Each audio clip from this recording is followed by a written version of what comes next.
The United States and Saudi Arabia signed agreements on civil nuclear energy and the sale of cutting-edge U.S. F-35 warplanes. And this is during a visit by Crown Prince Mohammed bin Salman. Now, the White House in a statement said that the two countries ratified a joint declaration on civil nuclear energy that builds the legal foundation for a decades-long multi-billion-dollar nuclear energy partnership in line with strong non-proliferation standards. In addition, it said that Trump approved a major defense sale package, which includes future deliveries of F-35 advanced American fighter jets. They also agreed to share AI technology while protecting U.S. technology from foreign influence.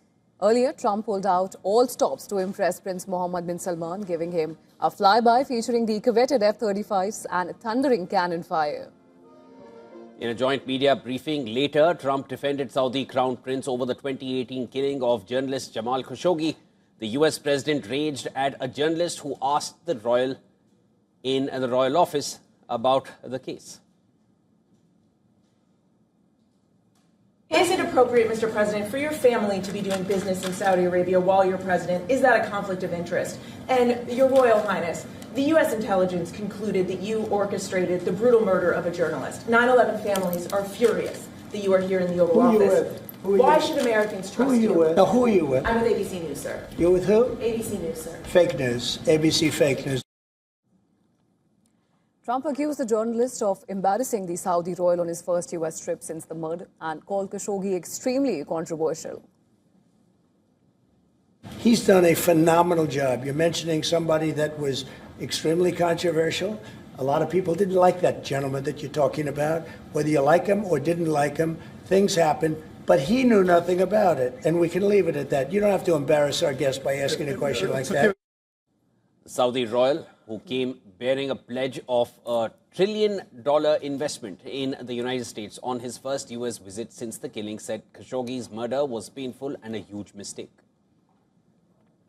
It's really painful to hear, anyone that been losing his life for, no real purpose or nothing illegal way, and it's been painful for us in Saudi Arabia. We've did all the right steps of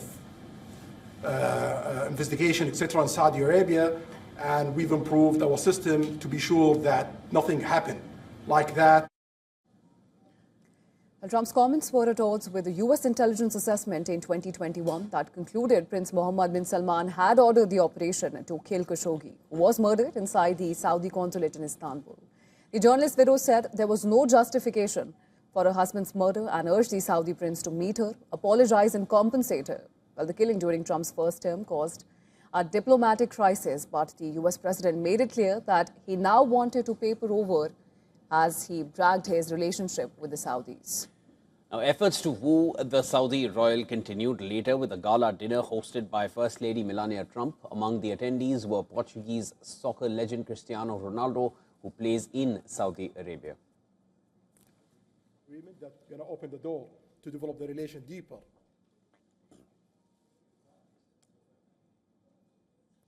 All right, to discuss this further with us, we're now being joined by Peter Kuznick. He's joining us from Washington, D.C., Professor of History and Director of the Nuclear Studies Institute at American University.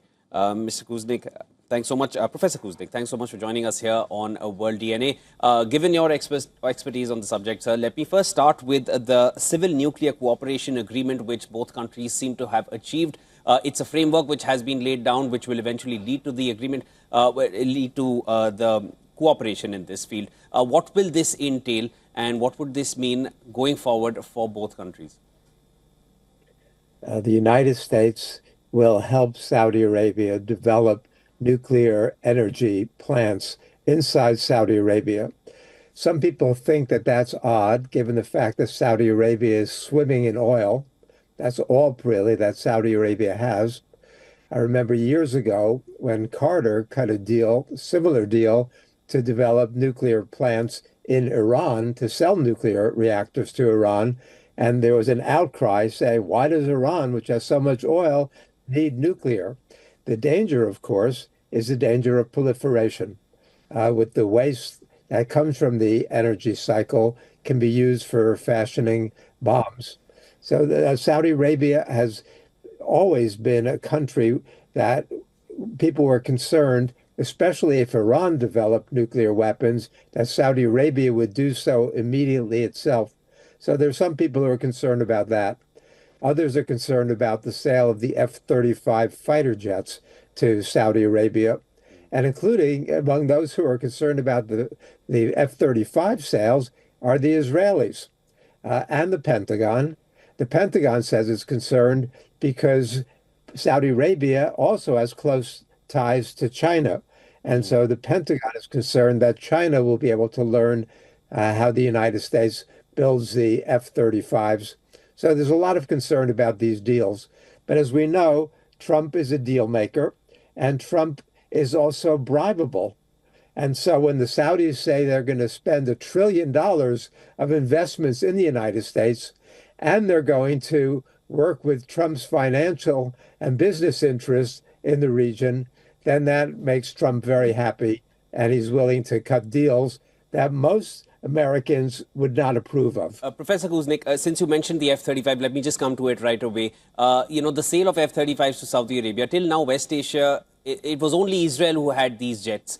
And now there's a green light for Saudi to also purchase them. The qualitative edge which U.S. had promised Israel to have in that region, how much does this compromise that advantage that Israel has had all throughout?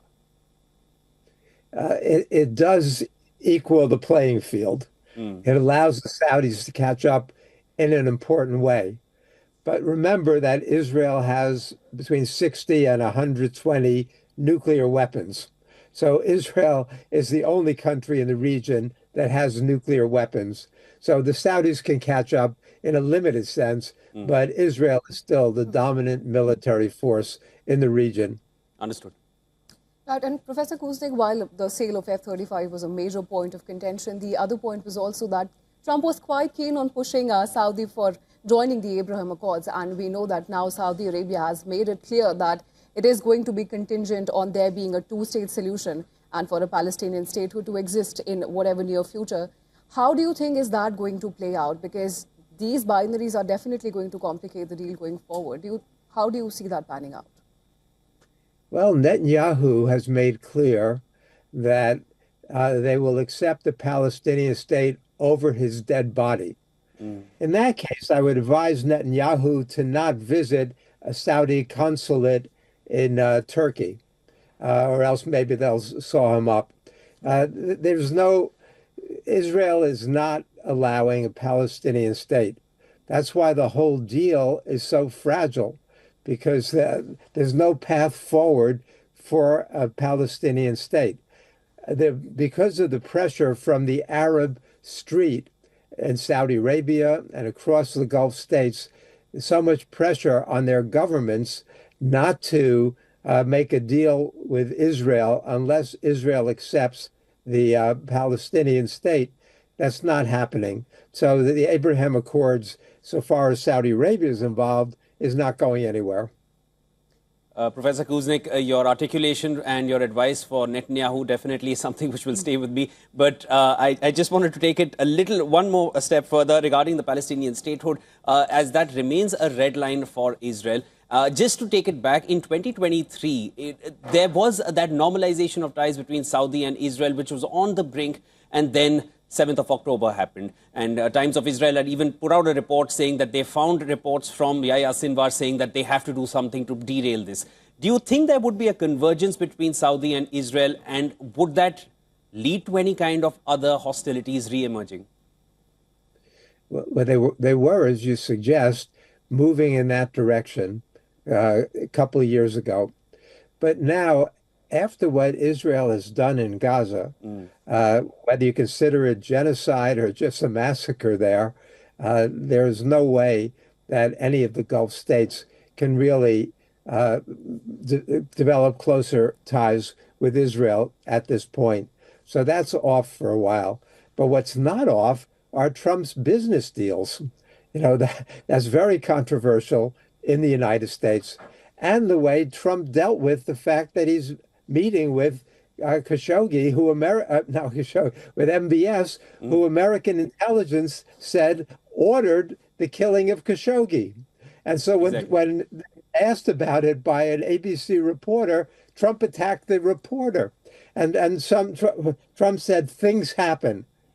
I mean, what you're dealing with Trump now is a moral imbecile. Trump was the U.S. Congress voted almost unanimously today to release the Epstein files, and which Trump has been fighting against.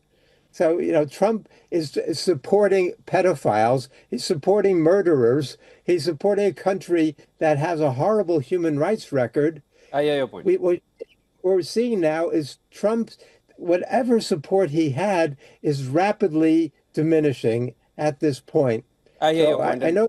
And the midterms Yeah. are not too far away. I would say less than a year now. That, of course, will give away what America feels about Donald Trump, while the rest of the world can hold their opinions till then. Thanks so much, Professor Kuznik. And we'll love to discuss this further with you as things emerge. Thank you. Anytime.